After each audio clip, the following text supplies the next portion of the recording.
ખેડૂત મિત્રો, આજે આપણે પાલનપુર જિલ્લો તાલુકો પાલનપુર ગામ રૂપપુરા ગોડા એક ખેડૂતની મુલાકાતે આવ્યા છીએ અને ખેડૂતે આપણું ગ્રીન ઇન્ડિયા ખાતર વાવી અને એમાં ઘઉંનું વાવેતર કરેલું છે. આપણે ખેડૂતને જ પૂછીએ, તમારું નામ શું? દિનેશભાઈ લક્ષ્મણભાઈ પ્રજાપતિ. હવે તમે આ ઘઉં જે વાવ્યા છે, હવે ઘઉંની અંદર તમને શું ડિફરન્સ લાગે છે? જે તમે વાપર્યું છે બધું ગ્રીન ઇન્ડિયા, પણ તમે જ અખતરો કરવા કે ઓછા વધતા પ્રમાણમાં આપી અને મારે ચેક કરવું છે, તો તમે જેમાં એવરેજ વીઘે 20 કિલાનું પ્રમાણમાં આપ્યું છે અને એવરેજ વીઘે 10 કિલાનું પ્રમાણ આપ્યું છે, એવું એક જગ્યા ઉપર 2 અખતરા તમે કર્યા છે, બરાબર? તમારો બટેકાનો વિડીયો તો ઉતાર્યો, એમાં તમે સરખું વાવ્યું છે. આમાં તમે ડિફરન્સથી જે વાવ્યું છે 20 કિલા અને 10 કિલા, એમાં તમને કેટલો ડિફરન્સ લાગે છે? 10 કિલામાં એકદમ આછા ઘઉં છે. આછા ઘઉં છે અને આ જે છે ને 20 કિલોમાં એકદમ સારા ઘઉં છે. હવે આપણે જે આમાં 20 કિલા ઘઉં આપેલા નાલા ગ્રીન ઇન્ડિયા ખાતર નાખેલું છે, બરાબર? તેના તંતુ મૂળ તમે જોઈ શકો છો કે કેટલા વધારે પ્રમાણમાં થઈ ગયા છે. હવે એક ભાઈ અહીંથી ઉપાડી લીધા બાજુથી, તમે કરો વિડીયો સાહેબ. ચાલો ઉપાડી. હવે આ બાજુ ઓછું પડ્યું છે ગ્રીન ઇન્ડિયા, ખાલી 10 કિલા જ પડ્યું છે. વધારે પ્રમાણમાં આમળું વધારે પડી ગયેલું છે. હવે બેની કમ્પેરિઝનમાં તમે જોઈ શકો છો કે મૂળિયાનો વિકાસમાં અને જેનો જે છે તંતુ મૂળ, હવે આ તંતુ મૂળમાં કેટલી તાકાત વધી ગઈ. આમાં તો ઓછું જ પડ્યું છે, 10 કિલા જ પડ્યું છે અને 10 કિલો તો એટલો ફરક છે. તો માની લો કે આટલું આમાં પડ્યું છતાં આમાં જો એટલું બરાબર પડ્યું હોત તો આ ઘઉંમાં કેટલી તાકાત વધી છે. એટલે આ ખેડૂતને નાખવામાં થોડુંક ફેર પડ્યો એટલા કારણે ન ગયું, એટલે ઓછું પડ્યું ઓયણીમાંથી. હવે તમારું શું કહેવાનું થાય છે ખેડૂત મિત્રને, જે આ તમે નાખ્યું છે આટલા વર્ષમાં તમે જે ખાતર વાપરતા હતા એનાથી તમારું શું કહેવાનું થાય છે આ ખાતર વિશે? આ વખતે ખાતરમાં તો એવું છે કે આમાં 10 કિલો વાપર્યું હતું, આમાં 20 કિલો વાપર્યું હતું.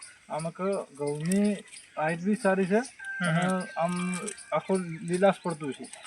આ બાજુ આછું છે એના કારણથી, અને એનું વિકાસ પણ કેવો છે, જો ગુંધાઈ ગયો છે. એટલે ટૂંકમાં એને પૂરતા પ્રમાણમાં પોષણ મળ્યું નથી. અને આ બાજુ છે તમારા ઘરના ઘઉં છે ને, અને ઓલી બાજુના જે બિયારણના છે, ઓલા જે અહીંથી આ જે પકડ પડે અહીંથી બિયારણમાં, અને આ ઘરનું ઘઉં છે. ઘરના ઘઉંમાં ઓમાં પણ ડિપ્રેશન પડ્યું ને, ઉગવામાં થોડો કેવરાણું નહીં પણ. તો આપણે એવું વિચારીએ છીએ કે ભાઈ બિયારણ લાવો તો સારું રહે.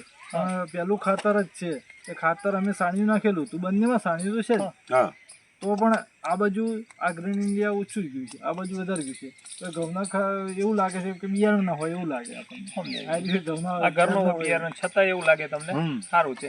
હવે તમારું શું કહેવાનું છે અહીંના જે ખેડૂત મિત્રોને કે આ ખાતર વાપરવાથી તમને ફાયદા તો મળ્યા છે, પણ તમે એને શું કહેવા માંગો છો? આ ખાતર વાપરવાથી રિઝલ્ટ સારું મળે છે અને આ રહ્યું ખાતર જ વાપરવું જોઈએ. અને અમે તો હવે એ જ કહીએ છીએ કે અમે તમારી જોડેથી આ દિવસ હવે લઈ જઈશું. ઓકે, હવે તમે ખાતર કોની પાસે લીધું? રાજેશભાઈ. રાજેન્દ્રભાઈ તમે સારી રીતે ઓળખો છો? હા, મારા મિત્ર. તો રાજેન્દ્રભાઈ નો થોડો પરિચય આપી દો તમે, કે ખાતર લેવું હોય તો અહીંથી રાજેન્દ્રભાઈ પાસે મળશે. રાજેન્દ્રભાઈ વાઘેલા, રાજેન્દ્રસિંહભાઈ વાઘેલા, એ આપણા મેજરપુરા ગામના જ છે. અને એમની જોડે ખાતર ગ્રીન ઇન્ડિયાનું ડીલરશીપ છે, એટલે એમની જોડેથી પણ તમે મેળવી શકો છો. તમારા રાજેન્દ્રભાઈ મોબાઈલ નંબર બોલી જાઓ. 9973 એકવાર હજી જોરથી બોલી જાઓ. 9973 ઓકે. હવે આ રાજે આપણે ખાતર અહીંયા કોઈને જોતું હોય ખેડૂત મિત્રો તો કોન્ટેક્ટ કરી શકો છો. કયું ગામ છે? મેજરપુરમાં. ઓકે. વડગામમાં કોઈને ખાતરની જરૂરિયાત રહે તો ભાઈનો કોન્ટેક્ટ કરી લેવાનો છે, ઠીક છે? અને આ ખાતરમાં બહુ જો તમને આવું દેખાડું ફરક છે કેટલો. હવે આ ખાતર છે આ બાજુનું જે આ છે, આ ગ્રીન ઇન્ડિયા વધારે પડી ગયું છે એના કારણે છે. અને આ બાજુ તમે જોઈ લ્યો કેટલો ફરક લાગે છે તમને. અને આ ભાઈ આ કોથરીનું બિયારણ છે ને તમારે? હા, ટૂંકમાં કંપનીનું બિયારણ છે અને આ ઘરનું બિયારણ છે. આમાં 20 કિલા ગયું ને ગ્રીન ઇન્ડિયામાં ઓછું ગયા એના કારણે થોડુંક એને વધારે ઓછું દેખાણું.